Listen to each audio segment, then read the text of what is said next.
தனி மனித தாக்கல்லாம் எடுத்துக்க வேண்டாம். நேற்று வந்து ஒரு ஸ்டேஜில் நீங்கள் பேசுகிறீங்க, எங்கள் அப்பாவுக்கு ஏதாவது ஆகட்டும் நான் பார்த்துக்கிறேன்னு சொல்கிறீங்க.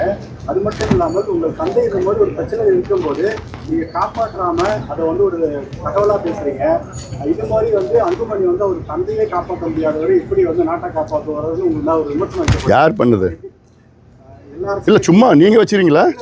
அப்புறம் யாரும் சொல்லுங்களேன். இல்லை யாருன்னு சொல்லிவிடுங்களேன். இல்லை யாருன்னு சொல்லுங்க, நான் அதுக்கு பதில் சொல்கிறேன். நான் அதாவது என் தந்தை வந்து இப்போ நலமாக இருக்கிறாரு, மருத்துவ பரிசோதனைக்கு போயிருக்கிறாரு. நான் வந்து மினிட் பை மினிட் அதை பார்த்துட்டு தான் பேசிட்டு தான் இருக்கிறேன், டாக்டர்கிட்ட பேசிட்டு தான் இருக்கிறேன். அவருக்கு வெர்டிகோ பிரச்சனை இருக்குது. அந்த வெர்டிகோ பிரச்சனை பழைய பிரச்சனை தான். அவருக்கு எழுந்தால் திடீர்னு மயக்கம் வரும். அது மாத்திரை சாப்பிட்டுட்டு தான் இருக்கிறாரு. இடையில நிறுத்திட்டாரு. இப்போ மறுபடியும் சாப்பிட்டுட்டு தான் இருக்கிறாரு. ஹாஸ்பிட்டல் போயிருக்கிறாரு.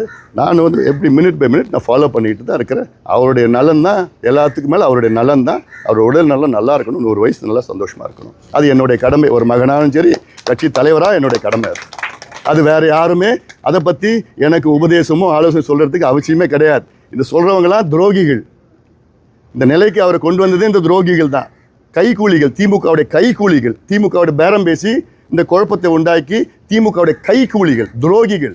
அவங்க தான் இப்படிலாம் பேசிகிட்டு இருக்கிறாங்க. தவிர எங்கள் அப்பாவுக்கு எப்படி இருக்கணும்னு எல்லாம், அது மருத்துவனாலும் சரி, ஒரு கட்சி தலைவனா, ஒரு மகனா என்ன பண்ணணும்னு எனக்கு தெரியும். நல்லா இருக்கிறாரு. அதனால் இப்போ அப்போலோ ஹாஸ்பிட்டல்லாம் இருக்கிறாரு. இப்போ கூட நான் பேசிட்டு தான் என்னென்ன டாக்டர்கிட்ட எல்லாத்தையும் நான் பேசிட்டு தான் இருக்கிறேன்.